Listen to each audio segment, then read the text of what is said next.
Thank you very much. I'm Wolf Tone, and I'm the Maine State Director for the Trust for Public Land. And today is a celebration of the Crocker Project, and today is a forward-looking story about where everything is headed. We have our friends from the state of Maine, and we have Maine Hudson Trails, the Wilderness Society, the Maine Appalachian Trail Land Trust, the Appalachian Trail Council is here. And there are a myriad of organizations that aren't represented that need to be, and I will do my best to weave them in.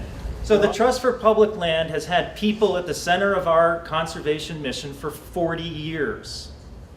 And we've done 5,000 projects across the country. And one of the things that's really interesting, it's both sort of a burden and a compliment, I guess. There are two comments that we hear from our work in the state of Maine.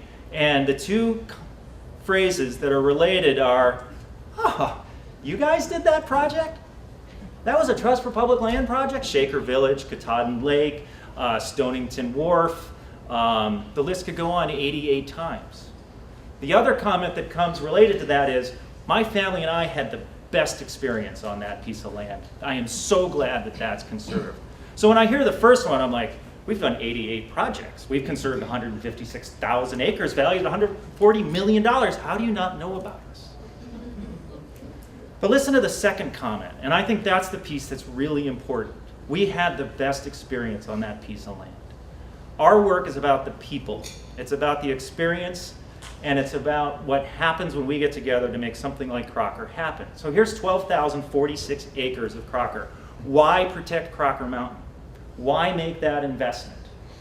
Crocker Mountain is in Carabasset Valley.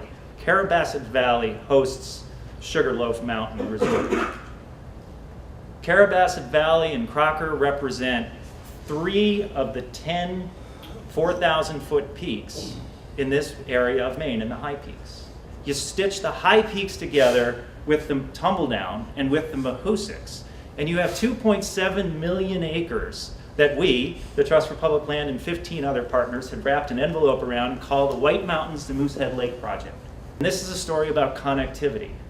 If you're the Northern Forest Canoe Trail or the Appalachian Trail, you're connecting a recreation experience. If you're the habitat of a Bicknell's thrush or a lynx or a martin, you really, really care about these high elevation mountains. The Wildlife Conservation Society has invested $250,000 so we could do our work to protect habitat corridors across this region. And if you're a community whose culture and heritage is based on wood, you are absolutely connected to the wood economy, moving logs off. So this is 2.7 million acres inside of 26 million acres known as the Northern Forest. A landscape that absolutely deserves to have the recognition of the Rocky Mountains, the crown of the continent, the Sierras. It's all here if you're talking about recreation and you're talking about wood economy and you're talking about climate and adaptation. Those are compelling reasons to invest in the Crocker Mountain. Prior to coming to the Trust for Public Land, I was the New England Director for the Appalachian Trail Conservancy for 10 years, and I know a little bit about the Appalachian Trail. We had looked at this property when I was at the ATC going back 15 years ago and thinking that is one of the gems along the whole Appalachian Trail from Georgia to Maine. We set out to raise $7.67 million to buy this property. The state now owns Crocker Mountain. At the end of my presentation, our presentation, we're going to have a symbolic signing of the town of Carabasset Valley and the state getting together and representing what it means to be a partnership of the local municipality, the local personalities, the local businesses, the local leadership working with the state for the future of Crocker Mountain. I want to personally thank all the folks from the Trust for Public Lands, particularly JT. It's been an incredible experience. In the many years of work that I have embarked on as a town manager here in Maine, I don't think I've ever witnessed more caring and knowledgeable professionals that represented their organizations better than these folks. It's been a real pleasure working with these folks and everybody involved with this project. Like I said, in the end, I think we all got it right. Thank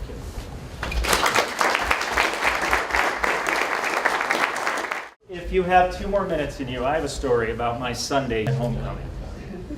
10 hours of a day in Carabasset Valley with a 10-year-old. And at 10 o'clock in the morning, Sugarloaf Mountain hosted a kids run that got a couple of dozen children to run up and down the perches, very much in the spirit of the work that I do with Brian Wenzel in terms of getting people active outdoors and getting people active outdoors in the natural environment. And there they were, 7 to 12-year-olds being active and running and having a blast. I am proud to say my son came in dead last. So that's at 10 o'clock. At about 11 o'clock, 11:30, we're very nicely greeted and head up with a chairlift aided walk to the trip to the summit. The cloud ceiling was low, it was chilly and cold, and at about 3,500, 3,600 feet, 3,700 feet, we're in blue sky, t-shirts and shorts weather. Looking out off the summit of Sugarloaf Mountain were Spalding and Abraham, Reddington, the Crockers, the Horn, and Avery. The high peaks, that habitat, that high elevation habitat that I was telling you about, that's so important to that connectivity of animal corridors and bicknell thrush. Back down into the clouds, we dried off. By 2 o'clock, we left some money in the local economy. By 4 o'clock, and we're on the Stratton Brook Trail, and I find myself standing in a forest landing, explaining to my son about landings and haul roads and toilet paper and calendar paper and how it all works off the forested economy. By 6 o'clock, I'm up at the Nordic Center, the outdoor center, with the Maine, with the Carabasset Valley Mountain Bike Club, who have just come off a ride, an incredibly energetic group of volunteers who are cutting the trails and creating the opportunities that we've been talking about. That all happened in 10 hours right here. So at the beginning, we mentioned why invest in Crocker. And we just told you why to invest in Crocker. You can see it, you can feel it, you can live it. And it's who you are and it's who we are. And all we need to really say is thank you. And have fun with that mountain, because I know we're going to.